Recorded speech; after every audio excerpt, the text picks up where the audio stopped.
여러분, 올해 2021년도 우리 압둘람 교회 슬로건이 앞에 나와 있습니다. 그리고 여러분들 올 한 해 여러분들 생명의 말씀으로 받은 말씀 카드의 한쪽 면은 우리 교회 슬로건인 거침없이 담대하게, 성경 사도행전 28장 31절에 기록되어 있기를 하나님 나라와 주 예수와 관련된 모든 것을 전파하며 가르친다라고 나와 있죠.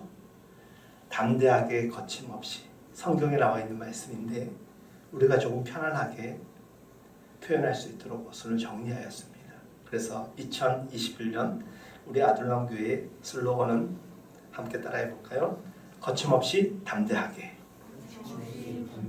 이 거침없이 담대하게는 코로나 상황 속에서 우리가 선교적 사명을 감당하고 예배자의 자리를 지키는 것을 어느 곳에서나 지켜나가는 거침없는 담대함이요. 또 여러 가지 사회적 요건들과 상황들을 잘 인식하고 철저하게 준수하고 세상과 잘 소통하되 우리의 영적 나약함이 아니라 그리고 우리의 불성실함이 아니라 우리가 마땅히 하나님 앞에 서는 일에 있어서는 성실하게 반응할 수 있는 거침없는 담대함이 되기를 간절히 소망합니다. 위축돼야 마땅한 시대적 사회 모토가 우리를 너무나도 위축시킵니다. 그래서 비대면 예배가 진행되고 있고 또 많은 교회가 선교적 역량이 축소되어 있습니다. 어쩔 수 없습니다. 인정해야 됩니다. 하지만 그렇다고 해서 우리의 영적 무브먼트마저도 정체될 이유는 전혀 없다고 생각합니다. 언제 어디서나 그리스도인, 자주 여러분들에게 말씀드립니다. 예배의 처소가 가정이 되었든 직장이 되었든 일터가 되었든 이곳 예배당이 되었든 하나님을 향한 거침없는 담대함이 나아가는 예배의 모습이 되기를 축복합니다. 그래서 오늘 그 슬로건을 여러분들과 함께 나누기 위하여서 오늘 주제 성구인 사도행전 28장 30절 31절 말씀을 여러분들과 함께 나누고자 합니다. 여러분들, 바울은 죄인의 몸으로 그렇게도 가고 싶어 했던 로마 땅을 밟게 됩니다. 자유로운 영화의 몸이 아니라 죄인으로 양손과 양발은 쇠살에 묶인 채로 그는 이끌림을 받게 됩니다. 바울의 꿈을 향한 거룩한 도전이 오늘 본문의 말씀과 설교 메시지를 통하여서 여러분들에게 전달되어질 터인데 여러분들의 가슴을 뛰게 하는 역사가 있기를 축복합니다. 바울도 이렇게 험난한 인생이었구나. 하지만 슬로건처럼 거침없이 담대하게 하나님 나라와 주 예수와 관련된 모든 것을 전하는 일에 있어서는 조금도 주저함이 없었다. 그게 우리의 삶이 되어야 된다는 것입니다.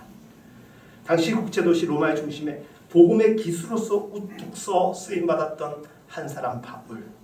하지만 이 수식어만큼 그의 자리는 희왕찬란 아니었습니다. 그는 어두침침한 골방에서 보내는 날들이 허다했습니다. 그러나 복음의 나팔로 불림을 받은 그 바울은 자유롭게 다닐 수 없는 몸이었음에도 불구하고 형틀에 매여 있는 사람이었고 그를 고정적으로 감시하는 이가 있었지만 그는 하나님의 감동으로 날마다 그가 해야 될 일과 또 마땅히 할 수 있는 일들을 성령의 도우신 가운데 감당하게 됩니다. 사람의 판단으로는 복음 사명을 감당하기 너무나도 어려운 환경과 몸의 여건에 처할 수 있습니다. 하지만 어떤 이들을 보면 그것을 뛰어넘는 이들이 있습니다. 반대로 능히 감당할 수 있는 여러 가지 여건, 상황을 갖추고 있음에도 불구하고 하나님의 부르심 앞에 온전하게 반응하지 못하는 이들 또한 이 땅을 살아가고 있습니다. 우리는 이 대목에서 성경이 전해주는 바울의 상황 속에서 그는 어떻게 그의 길을 사명자로 살아갔는가를 눈으로 똑똑히 볼 수 있어야 됩니다. 사람이 보기에는 대단히 미련한 것 같이 보이지만 이것이 하나님의 지혜가 될 수 있구나라는 것을 우리가 성령의 인도하신 가운데서 확신할 수 있기를 바랍니다. 빌립보서 1장 12절에서 14절 말씀에 이렇게 기록되어 있습니다. 형제들아, 내가 당한 일이 이 표현이 굉장히 거칠어요. 당했다라는 말은 뭔가 지금 힘들다라는 얘기예요. 아픔을 겪었다는 얘기예요. 도리어 내가 당한 이 일로 인하여서 복음 전파의 진전이 될 줄을 너희가 알기를 원하노라. 에베소서 말씀을 전하면서 3장 1절에서 나 바울은 감옥에 갇힌 자라는 표현을 지난 설교에서 말씀을 드렸죠. 하지만 그 갇힌 것이 육신의 죄를 자기가 범했기 때문에 갇힌 몸이 된 것이 아니라 그리스도 예수와 이방 선교를 위하여 그렇게 되었다라는 것이고, 자기는 그곳에서 전혀 지금 힘들어함이 아니라 여호와를 찬양하며 감사하고 있다는 것을 고백했다라고 얘기했습니다. 그가 도리어 복음 전파의 진전이 될 줄을 너희가 알 것이다. 지금도 그렇고 앞으로도 그럴 것이다라는 거예요. 이러므로 나의 매임이 풀림이 아닙니다. 사람은 풀려지기를 원하는데 사도 바울은 고백합니다. 나의 매임이 그리스도 안에서 모든 시위대 왕과 그 밖의 모든 사람들에게 나타났으니 봐라. 내가 지금 비록 이런 상황이지만 형제 중 다수가 나의 매임으로 말미암아. 이 전율이 와요. 저는 이 말씀을 딱 해야 돼. 이게 우리는 우리의 풀림으로 말미암아 화평케 되었다. 이게 우리의 표현이거든요. 우리의 대화의 방식이에요. 나의 매임으로 말미암아 주 안에서 신뢰함으로 겁없이 하나님의 말씀을 담대하게 전하게 되었다라고. 내가 지금 비록 묶인 몸이 되어 있고 매어 있는 몸이지만 나는 자유롭다라는 거예요. 이게 진리가 너희를 자유케 하리라는 요한복음의 말씀인 거 아닙니까? 역사를 보아도, 목회를 단연간 하면서 경험해 보아도 정말 자유로운 영혼이 되어서 하나님의 영광을 위하여서 자기의 상관은 전혀 생각할 수 없는 신앙의 자리를 지키며 전진하는 분들을 저는 보게 됩니다. 그런 분들이 가는 걸음 위에 역사하시는 성령의 인도하심 또한 저는 간증으로 듣고 제가 실제로 많이 보게 됩니다.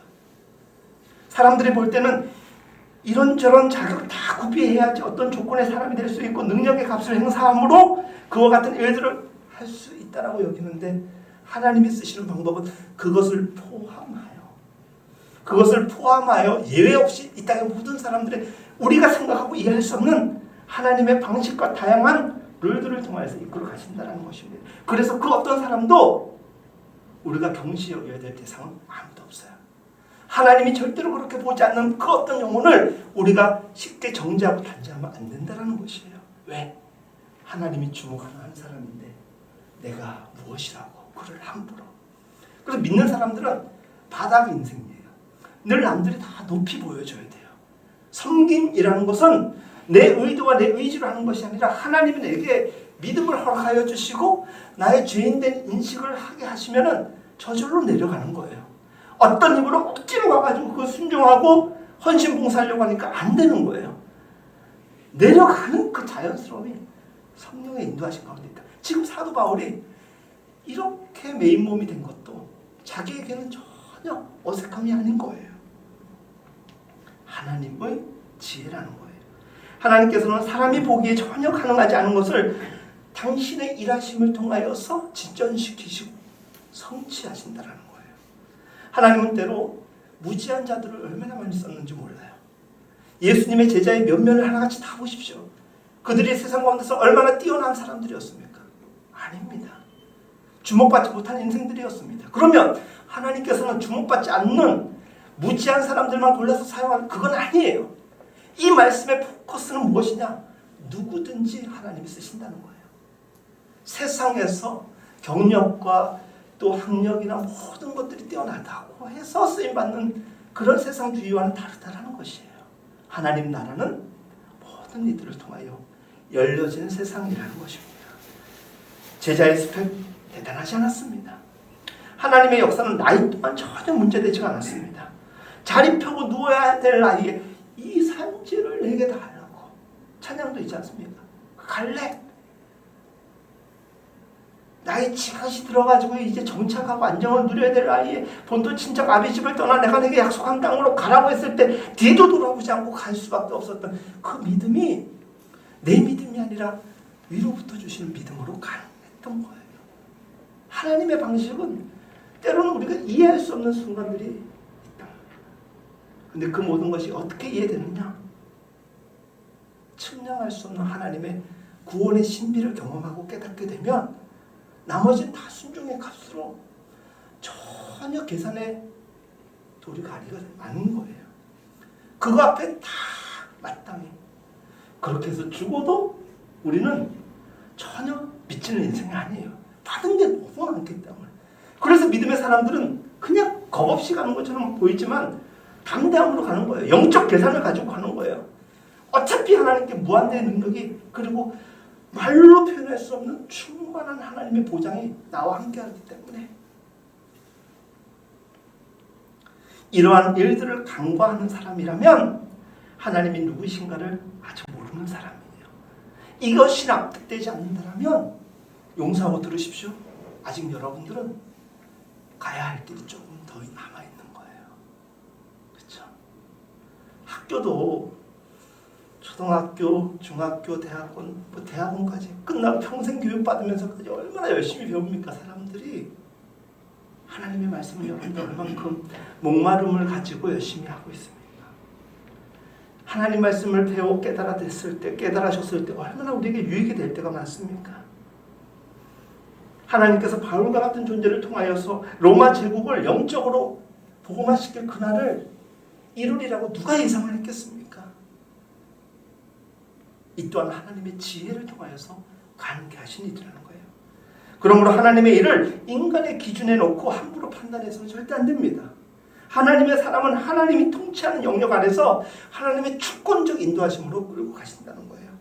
교회 안에서 그런 의미에서 학력이니 학벌이니 경력이니 이것 때문에 큰 일을 할 수 있는 사람이라고 돕고 세우는 것이 아니라 저가 하나님을 향한 신실함을 가지고 있고 순전한 믿음으로 준비된가가 그 사람의 역량의 값이 될 수 있어야 되는 거예요. 그것이 인정될 수 있게 하여 영적 풍토가 조성이 돼야 돼요. 그 영적 풍토가 조성되지 않으면 그냥 아무렇게나 추천하고 아무나 직분자로 세우는 형식밖에 되잖아요. 만장일치는요 어떤 때 옵니까? 다 공감이 돼야 돼요. 근데 어떤 사람 보면 마음에 안 들어. 교회도 얼마 다니지 않았고 또 신앙심도 별로고, 근데 어떤 이가 딱 추천됐는데 뭐 세상적으로 봤을 때는 스펙도 없어 보이고, 근데 교회에서 보면 그냥 묵묵히 자기를 최선을 다해요. 그런 분들이 하나님이 쓰시는 사람이 돼야 되는 거예요. 너무나도 도전적인 현실적인 표현을 제가 하고 싶은 거예요. 지금 여러분들 하나님의 은혜를 입어서 하나님의 사람이 되고 싶다면 다른 노력 필요 없어요. 하나님께 영적으로 갈망하는 자가 되시고 주를 사랑하는 그 마음을 하라면 하나님의 충성스러운 일꾼이 될 수 있는 것입니다. 사람의 조건을 중요하게 여기지 않는 하나님이심을 분명히 기억하시고 철저히 자신의 방식대로 이끌어가신 하나님의 통치 안으로 들어가시기를 바랍니다. 하나님의 레이더 안에 들어오면 어떤 이도 예외될 수가 없다는 것입니다.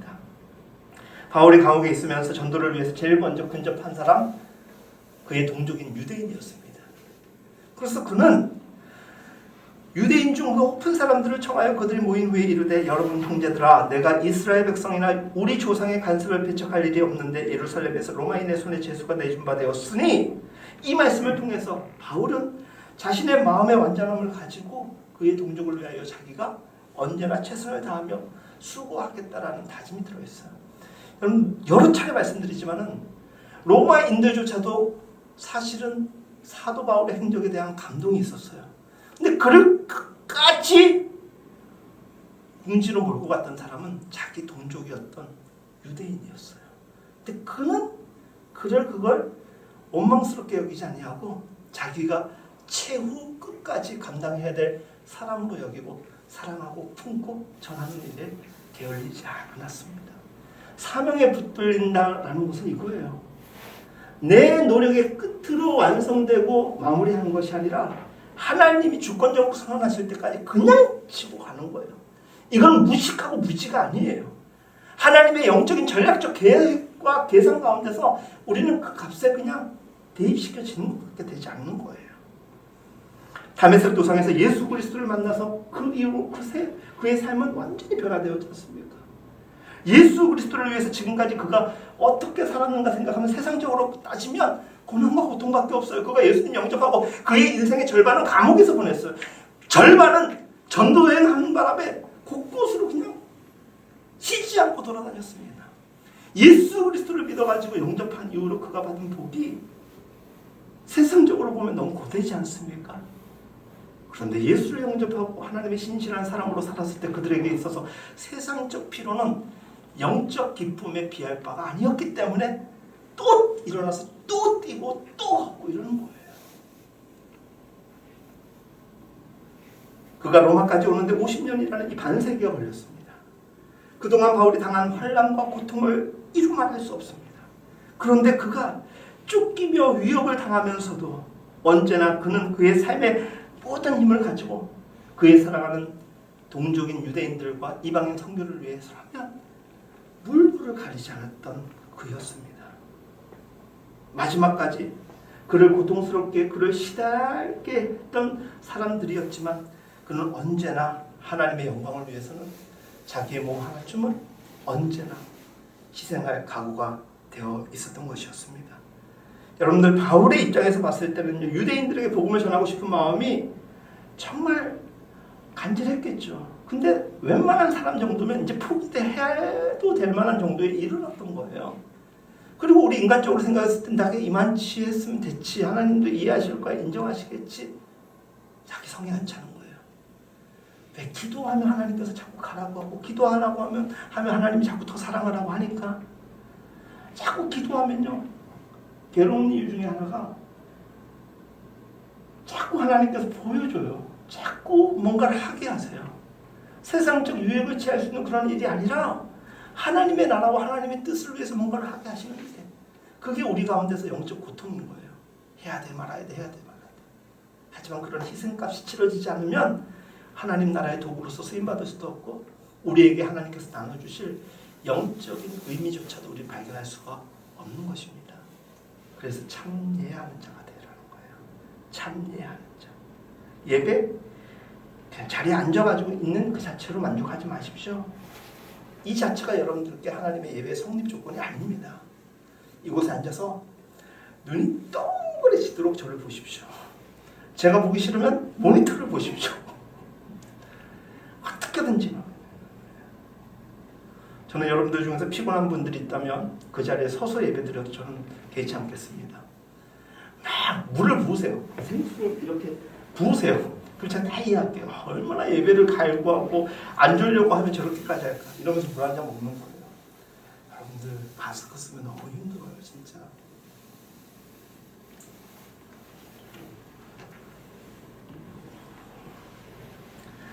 너무나도 분명하고 너무나도 확고했습니다. 그래서 바울이 행한 행적을 보면 그냥 충격 그 자체예요. 어떻게 저렇게 할 수 있었을까? 근데 그는 고백합니다. 내가 그리스도 안에서 참말을 하고 거짓말을 아니하노라. 나에게 큰 근심이 있는 것과 마음에 그치지 않는 고통이 있는데 그것이 무엇이냐? 내 양심이 성령 안에서 나와 더불어 증언하노니 나로 하여금 말하게 하신다는 거예요. 나의 형제 곧 골육의 친척 유대인 얘기하는 거예요. 그들을 위하여서 내 자신이 저주를 받아 그리스도에게서 끊어질지라도 원하는 바로다. 내가 이 사명을 감당하겠다라는 거예요. 그래서 그가 유대인들 자기 동족에게 겪는 이 아픔과 고통도 그는 사명이라고 여기기 때문에 두려워하지 않는 거예요. 여러분, 제가 이번 주에 1월 1일 첫 아둘람 모닝 메시지를 대장 김창수란 영화를 보고 할 수 있는 일과 또 우리가 해야 될 일에 대하여서 제가 능력과 사명에 대한 타이틀로 말씀을 올렸지 않습니까? 다들 들으셨죠? 그렇죠? 제가 그거 보면서 너무 욕심나더라고요. 대장 김창수의 삶이 백범 김구의 삶이거든요. 그가 그 형무소 안에서 그리고 그가 이야기하는 한마디 한마디가 사람들이 처음에 다 공격했어요. 다 싫어했어요. 무시해버렸어요. 근데 그가 제한적 상황에서도 그 형무소 안에서 무지한 자들, 억울함 속에 살아가는 이들을 도와주고 그를 가르쳐요. 다 멸시하고 때리고 밥 먹으려고 하면 그걸 훼손시키는 사람들 하나같이 다 자기 사람이 되는 거예요. 그리고 어느 순간에 다 대장이라고 불러요. 대장이라고.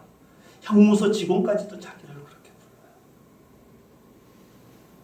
나머지 스토리는 영화에서 다운받아 보십시오. 제가 KT로 다운받아서 제가 멤버십으로 다운받으니까 2,700원에 할인되니까 2,000원 좀 안 돼요. 근데 볼만한 영화예요. 특별히 오늘 설교를 들으신 후에 들으시면은 아 그래 바울과 같은 사람이 저렇게 뭔가 사명에 집중했을 때 저와 같은 용기 있는 삶을 살구나 느끼게 될 거예요. 대장 김창수. 보통 숫자가 들어간 사람들이 용감해요. 아시겠어요? 공감이 안 되시네요. 바울은 정말 대단한 사람입니다. 자기를 죽이려 하고 끝까지 자신을 줄기차게 괴롭히는 동족을 위해서 계속 마음의 고통을 안고 집어치우라고 집어던지지 않고 마음에 안고 가슴으로 품고 어떻게든지 저들을 구원할까 생각하며 살았던 한 사람, 사도 바울. 이 사도 바울을 수식하면은 복음에 빠진 사람, 구주의 영광을 위해서라면 거침없이 던지는 사람이라고 이야기할 수 있습니다. 원수를 사랑하라고 하신 주님의 계명을 철저하게 지킨 사람 바울입니다.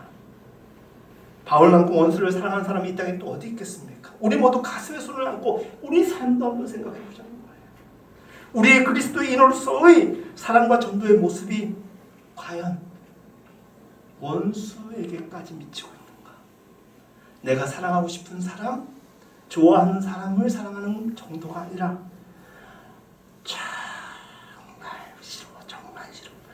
정말 미워 죽겠어. 그 사람까지 사랑하고 있느냐? 내가 당장 뛰어가지 못하고 뭘 주지는 못해도 마음으로부터라도 용서하고 있고 덜어지고 있는가? 말씀으로 자꾸 대비시켜 보십시오. 복음의 정신은 원수까지 사랑하라는 거예요. 우리가 바울처럼 할 수 있을까요? 해야 합니다. 왜? 우리도 바울처럼 누구니까? 그리스도인이니까. 그리스도인은 그리스도를 믿는 사람. 그리스도가 시키면 꿈뻑하는 거예요. 왜? 그가 우리를 위하여 행하신 일들을 이미 알고 있기 때문에 우리는 뭐라도 다 할 수 있는 이미 은혜를 받은 사람이기 때문입니다.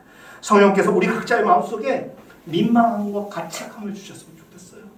가책, 민망함, 뭔가 잘못되었을 때 주시는 마음, 느껴지는 마음 아닙니까? 하지만 하나님을 신실하게 믿으려고 하다 보면 자꾸 자기 양심의 가책과 부끄러움, 민망함이 느껴져요. 내가 좀 더 사랑하고 내가 좀 더 품고 내가 좀 더 헌신했어야 되는데 딴 사람보다 훨씬 뛰어나게 월등하게 믿음 생활을 하고 있음에도 불구하고 늘 하나님 앞에 가책을 느끼는 거예요. 하나님 제가 오늘 더 일했어야 되는데 이런 마음. 입으로는 주님의 사랑을 증거하면서도 마음으로는 무서운 저주를 퍼붓는 우리 인생도 얼마나 많은지 몰라요. 말은 사랑한다고 하는데 눈에 익을 나이가 돼가지고 막 이렇게 보는 사람들이 있어요. 공감이 안 될 수밖에 없죠. 바울을 보며 우리는 아직도 멀었다라고 생각하는 것이 어쩌면 지극히 정상일 수 있어요. 겉으로는 전도 잘하는 것처럼 보이고 겉으로는 많은 영혼을 위해서 기도하는 것 같은데 우리는 아직 멀었어요. 그 누구보다도 우리가 우리 자신을 너무나도 잘 압니다. 우리의 부족한 부분을 주님께서 채워주신다면 우리는 모든 것을 감당할 수 있어요. 원수까지도 미워하는 사람까지도 사랑할 수 있어요. 혹시 아내 때문에 남편 때문에 스트레스 받는 분들 있죠? 원수까지도 사랑하려고 합니다. 원수까지도. 로마에서 바울은 전도의 첫 대상이었던 유대인들을 영적으로 씨름하면서 끝까지 그들을 위하여 수고하였습니다. 할렐루야? 근데 세상의 눈으로 봤을 땐 실패였어요. 아주 정확하게 실패였습니다. 그런데 그것을 실패라고 누가 단정 지을 수 있겠습니까? 예수의 사역을 보십시오. 그가 기적을 베풀면서 수많은 사람들을 살리고 고쳤음에도 불구하고 수많은 사람들이 먹거리 때문에 그곳에 모였는지는 모르겠지만 오병이어 앞에 얼마나 많은 사람들이 하나님의 지혜와 예수님의 사역을 경험했습니다. 그런데 그들 가운데 정녕 하나님을 따랐을 예수님을 따를 사람들은 얼마였을까요? 도리어 이들은 그를 왕으로 세우려고 하고 그를 자기의 권력 삼으려고 했던 사람들로 곁에 있으려고 했는데 예수님은 도리어 피해 다녔어요. 빨리 떠나자! 그런 거예요. 예수님의 오심과 예수님의 행적은 그와 같이 사람의 만족이 아니라 오로지 집중된 하나님의 뜻에만 있었던 것입니다. 바울은 유대인들에게 하나님의 말씀을 가르치기 위해서 날짜를 정해놓고 정기 모임을 가졌습니다. 그리고 사람들과 말씀을 나누면서 정기적으로 그들과 함께 나사렛 예수에 대한 이야기를 나누었고, 그거에 대해서 반대 의견을 내세울 때마다 그거에 대한 정확한 성경의 말씀들을 풀어 해석해 줬던 사람들, 사도 바울과 주변에 있던 제자들이었습니다. 그럼에도 불구하고 바울이 그렇게 노력했음에도 불구하고 몇 사람을 제외한 대부분은 믿지 않았습니다. 그대로 등을 돌렸습니다. 믿지 않고 돌아가는 그들을 향해서 바울은 이사야의 예언을 통하여서 어쩌면 그럴 수 있다라는 인정을 하게 됩니다. 그것이 오늘 우리가 읽지는 않았지만은 사도행전 28장 23절로부터 29절의 말씀을 보면 이사야의 예언과 같은 말씀이 그대로 옮겨져 있습니다. 여호와께서 이르시되 가서 이 백성에게 이르기를 너희가 듣기는 들어도 어떻게 된다? 깨닫지 못할 것이요 보기는 보아도 알지 못하리라 하여 이 백성의 마음을 둔하게 하며 그들의 귀가 막히고 그들의 눈이 감기게 하라 염려하건대 그들이 눈으로 보고 귀로 듣고 마음으로 깨닫고 다시 돌아와 고침을 받을까 하노라.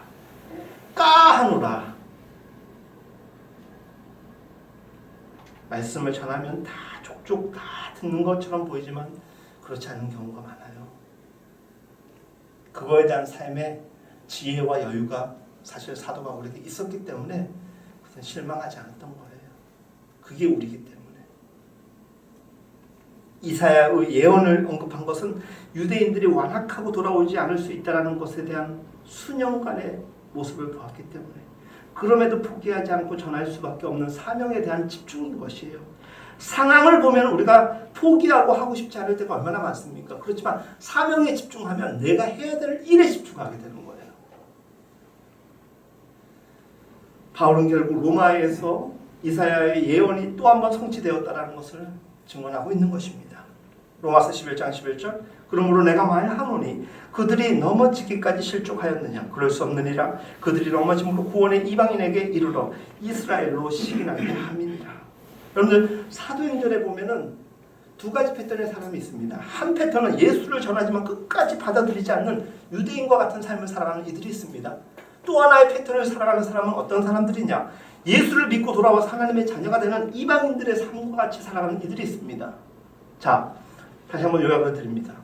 유대인과 같은 삶이 있습니다. 정말 하나님을 신실하게 믿는 사람들 같이 사는 사람, 그렇게 보여지는 삶이 있는 반면에 이방인들처럼 그들은 외인이요 그리스도 밖에 있는 사람으로 분류되었음에도 불구하고 진짜 하나님의 사랑 안으로 들어와서 살아가는 사람이 있다는 것이에요.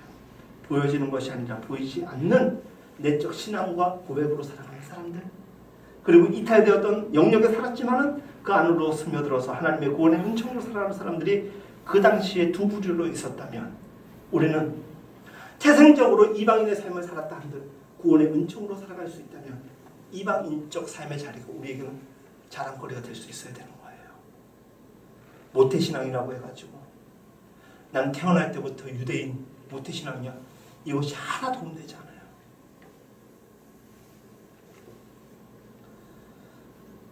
여러분, 이 두 삶을 살았던 삶의 이야기가 그 당시에만 존재했던 것이 아니라 그 이후에도 존재하고 있고 지금도 그렇습니다. 지금도 이와 같은 두 종류의 사람들이 살아가고 있습니다. 하지만 중요한 것은 유대인이 되었든 이방인이 되었든 남은 자들은 하나님께서 그들 가운데서도 계속적으로 역사하시고 구원으로 이끌어 주신다는 것입니다. 어떤 경우가 되었든. 그러니까 내 친분과 내 지금 현재 상태가 중요한 것이 아니라 하나님이 중요한 거예요. 하나님이 선택하시고 하나님이 구원하시겠다면 전혀 문제될 일이 없습니다. 그러니까 우리는 사실은요 순전하게 반응하는 게 중요해요. 믿음으로 반응하는 거예요. 유대인 전도에 실패한 바울, 햇수로는 2년 동안 그들에게 끊임없이 복음을 막 전했습니다. 근데 오늘 30절 말씀에 뭐라고 나와 있죠? 바울이 온 이태를 자기 셋집에 머물면서 자기에게 오는 사람들 다 영접하고 너무 피곤해. 이 말씀 보면 바울이 얼마나 피곤했을까를 너무 몸으로 느끼게 돼요. 감옥을 떠나서 살았다라는 게 아니라 그는 감옥 구역 안에 있는 특별히 방을 얻어서 거기에서 방세를 지불하면서 독차할 수 있는 특권을 얻게 됩니다. 죄수긴 죄수인데 특별한 위치에 있는 거예요. 똑같은 감옥이 있는데 분리된 장소에서 월세를 지불하면서 그것 누군가가 도네이션을 했겠죠. 다 하나님의 섭리고 하나님의 인도하신 것 같아요. 그는 그곳에서 석방되기까지 죄인의 시분이었습니다. 항상 군인이 옆에 있었습니다. 그렇지만 많은 사람들이 그에게 왕래할 수 있는 특별한 삶을 살았습니다. 그때 그는 무엇을 했느냐? 계속적으로 하나님의 영광을 위하여 영접하였다. 이 영접은 수고하고 짐진 자들아 다 내게로 오라고 한 그 영접과 같은 메시지예요. 하나님을 영접시키기 위한 환대였고 맞이함이었습니다. 그는 자기에게 주어진 기회를 최대한 이용해서 많은 사람들에게 복음을 전하려고 얼마나 노력했는지 모릅니다. 정기적인 모임은 아니었지만 한 명이면 어떻고 두 명이면 어떻고 만나는 사람들에게 항상 복음을 전하는 일에 쉬지 않았습니다. 그의 인생 벌써 50을 넘은 이제 그때 당시로 봤을 때는 이제 연로환자가 될 수 있는 그 타이밍에 사람을 만나고 사람과 씨름하는 일이 얼마나 피곤한지 몰라요. 세상에서 제일 힘든 게 사람이에요. 그렇지 않습니까? 하루 종일 사람들을 대하는 일 쉽지 않습니다. 그는 평생을 영혼의 밤을 살고 있는 이들에게 광명한 아침을 밝혀주기 위해서 하나님 말씀과 생명복음을 전하고 싶었던 거예요. 자기가 피곤해도 사람들이 오면 마다하지 않고 늘 환대하겠습니다. 침이 마르도록 예수 그리스도의 이름을 전파하고 그들에게 가르쳤습니다. 보통 일이 아닙니다. 더욱이 죄인인 바울이 영양보충도 제대로 못했을 건데 쉼없이 그는 사역을 했던 것이에요. 건강상으로 항상 시달렸을 바울임에도 불구하고 이 놀라운 초인적인 힘이 어디에서 왔겠습니까? 이 힘이 어디에서 왔겠습니까? 여러분들 낮에는요 그는요 사람들을 만나면서 성경을 가르치고 하나님 나라와 주 예수와 관련된 모든 것을 전하는 일에 전력을 다했어요. 그것만 했겠습니까? 그가 옥중에서 서신을 썼지 않습니까? 빌립보서, 에베소서, 골로새서, 빌레몬서 4개를 편집하고 다 써가지고 보내요. 그러니까 낮이 쉴 틈 없이 그는 거기에서 얼마나 노력했는 거예요. 제가 생각해 본데 너무 피곤해가지고 밤에는 잠만 잤을까? 안 잤어요. 그거를 지탱하기 유지하기 위해서 얼마나 많은 영성의 깊이가 필요했겠습니까? 껌껌한 밤에는 쓸 수도 없고 사람 만날 수도 없어요. 그때 비로소 눈물을 흘리면서 눈앞에 아른아른거리는 그 영혼들을 위해서 기도했던 거예요. 이게 거침없이 담대한 거예요. 그냥 용기 있게 살아가라는 게 아니라 자기 환경 속에서 주 예수 그리스도를 위하여서 최선을 다하는 거. 그 최선이라는 게 예수 그리스도의 복음을 전파하기 위해서 선교사로 나가고 복음 증가하는 그 일뿐이 아니에요. 가정에서 가족들과 행복하고 말씀 안에서 서로 사랑하면서 뭐 이렇게 다 들어가는 거 아니겠습니까?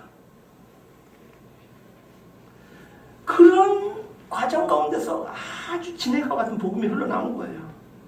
로마서를 빼고 에베소서만큼 심오한 진리가 담겨있는 말씀이 어디 있습니까? 빌립보서만큼 우리의 마음을 뜨겁게 하는 말씀이 또 어디 있습니까?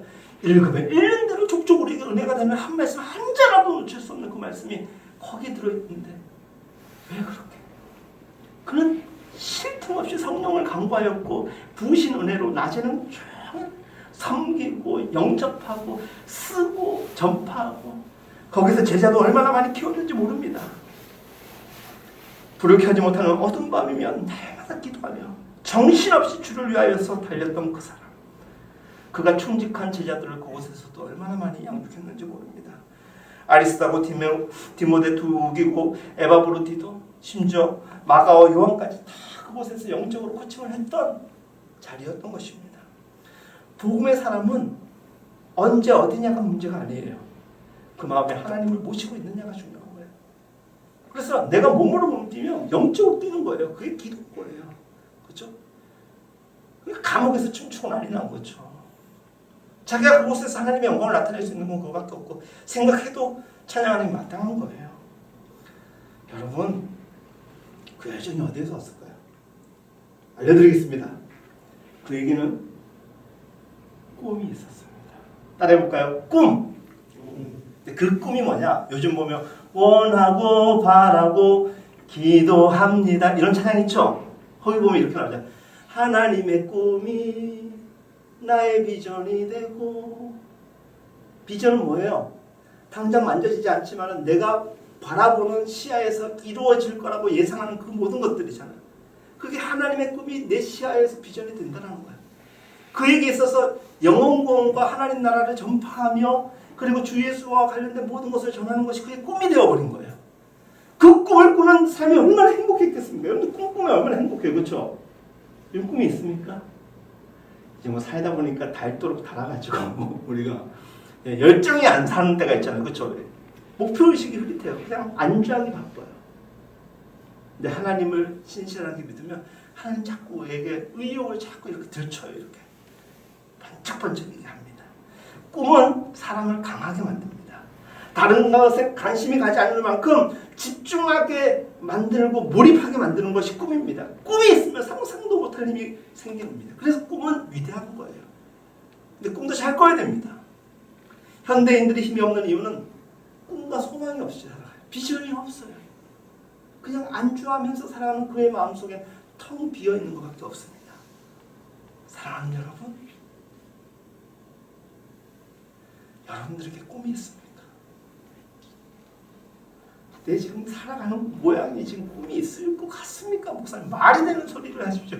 이러지 말고 꿈이 있습니까? 좋은 차, 넓은 집, 통장에 가득한 돈, 이런 꿈 말고 우리에게 진정한 꿈이 있습니까?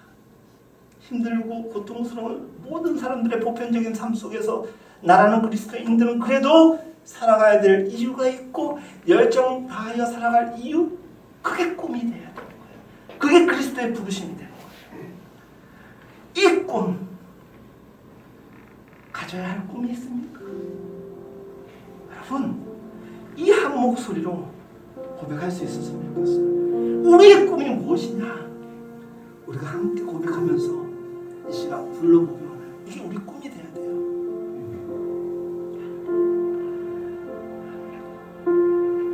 하늘에 계신, 초점을 못 잡겠어요. 하늘에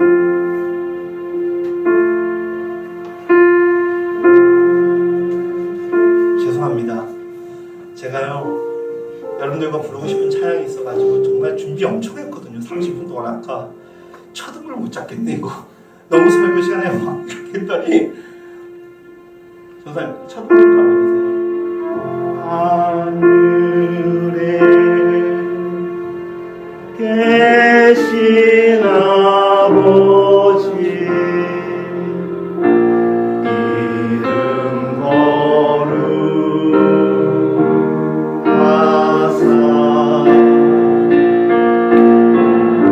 주님 나라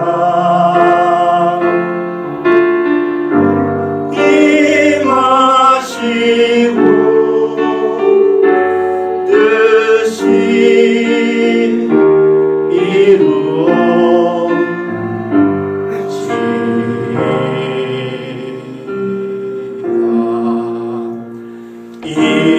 일용할 양식 주시고 우리들의 큰 죄 다 용서하옵시며 또 시험에 들게 하시고 악에서 구원하소서. 주님 주의 나라 주의 권세 주의 영광 영원히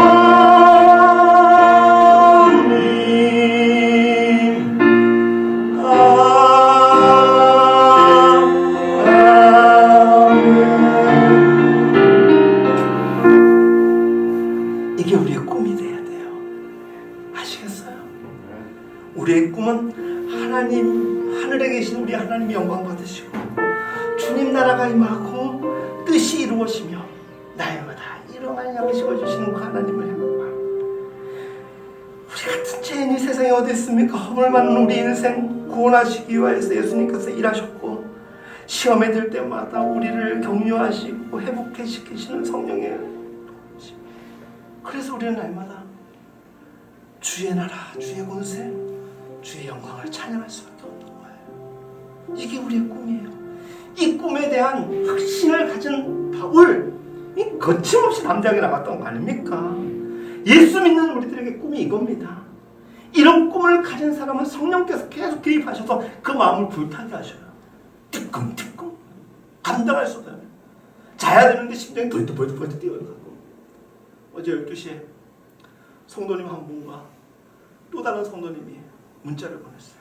내일 예배에 대해서 이렇게 얘기하고, 한 분은 오늘부터 일부 예배 열심히 나오겠다고. 그래서 와, 고맙다고, 지금 퇴근하시는데 고맙다고 같이 한 거예요. 설레인다고 자기가. 목사가 이런 얘기 들으면 엄청 기분 좋거든요. 예배 때문에 설레인다고. 성령이 그 마음을 만지시는 거예요. 성령께서 그 마음을 감동시켜 주시면 언제 어떻게 우리가 반응할지 모르는 거예요. 세상에서 잘 사는 것도, 세상에서 성공하는 것도 눈에 들어오지 않고 성령의 붙들림 받은 사람은 성령의 방식대로 만족하며 기쁨을 얻게 돼요. 그래서 있으면 감사하고 없고 원망하는 것이 아니라 언제나 풍요함과 비천함에도 내가 자족할 수 있는 능력이 생기는 거, 바울의 고백 아닙니까? 그렇죠? 세상 가운데서 일일비할 필요 없어요. 왜? 이미 내 안에 하나님의 주권적 은혜와 나라가 임하였기 때문에. 그래서 우리 모두 이렇게 고백할 수 있어야 돼요. 우리는 구주와 복음의 영광으로 새로운 삶을 허락받은 새 피조물이라는 것을. 내 꿈은 이 땅 곳곳으로 하나님 나라가 세워져 가는 것이고, 하나님의 꿈이 나의 비전이 되어서 그것을 성취하는 하나님의 도구가 되는 것이다. 이게 나의 고백이고 다짐이 되어야 되는 거예요. 아침에 눈을 번쩍 뜨면 오늘 내게 허락된 일들, 내 만족과 기쁨도 되겠지만 이것이 하나님의 영광이 되기를 원하는 그 불타오르는 사명감으로 하루를 살아가는 자에게 어찌 낭만함이 있고 하루 아침부터 막 이 게으름을 피울 수 있는 마음이 생길 수 있겠습니까? 삶 전체가 하나님께 목적이 된다라고 여기는 사람은 아침부터 밤까지 즐거울 수 있는 거예요. 이 말씀 전하면서 저부터 좀 더 그랬으면 좋겠다라는 마음에 이게 민망함이 와요. 저도 아침에 가끔은 잊지 않고 막 이럴 때가 많거든요. 근데 이 말씀을 전하면서 생각해 보니까 그렇지. 주님께 붙잡히면 얼마 살 맛이 더 날까. 더 붙잡혀야지. 더 충만해야지. 31절 말씀, 하나님의 나라를 전파하며 주 예수 그리스도에 관한 모든 것을 담대하게 거침없이 가르치더라. 이 기가 막힌 말씀이 사도행전의 끝절로 나와 있어요. 지난 2000년 동안 복음을 맡고자 시도했던 사람들은 무수히 많았지만은 그 어떤 상황 뚫고 복음을 오늘까지 전해지고 있습니다. 예수 전하는 사람들을 막을 수가 없었던 것이에요. 입의 말을 금할 수 있는 방법 또한 없었습니다. 왜? 내 꿈이나 내 비전으로 여겨지는 이 모든 것들이 하나님의 꿈으로 허락된 충만함이기 때문에 그렇습니다. 왜? 내가 일하는 것 같지만 하나님이 일하시고 하나님께서 예비하시고 계획하시고 주도적으로 끌고 가신 일이기 때문에 앞으로 주님 오실 때까지 핍박이 없을 거라고 장담할 수 없습니다. 하지만 예수 믿는다는 이유로 끌어다가 죽이는 일이 결코 없을 것이라고 장담할 수 없지만 그래도 이미 우리에게 주신 이 은혜로 말미암아 우리는 살아가는 거야. 모두가 힘들어 죽겠다. 코로나 때문에 지치고 상했을 때 우리는 복음의 능력으로 기쁨을 회복하고 영적 소망을 가지고 살아가는 다른 사람이에요. 완전히 다른 사람이에요. 성령이 임하면 그 임한 자를 통하여서 거침없이 담대하게 하나님의 나라와 예수 그리스도와 관련된 모든 것들을 전하지 않고는 못 빼기는 영광이 있을 줄로 믿습니다. 그 거룩한 걸음에 여러분들을 추천합니다. 올 한 해 사도 바울처럼 거침없이 담대하게 나갈 때 우리 교회가 그런 교회가 될 것입니다. 예배가 숨쉬는 교회. 할렐루야. 믿음의 기도가 쌓이고 찬양을 드리는 교회, 말씀이 살아 움직이는 교회, 성김과 헌신이 가득한 교회 될 줄로 믿습니다. 다 같이 일어나서 이 찬양 고백하며 결단하며 진정한 예배가 숨쉬는 교회, 주님이 주인 되시는 교회, 믿음의 기도가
활짝 피어나 날마다 사랑에 빠지는 교회, 주께서 사랑하는 우리 교회가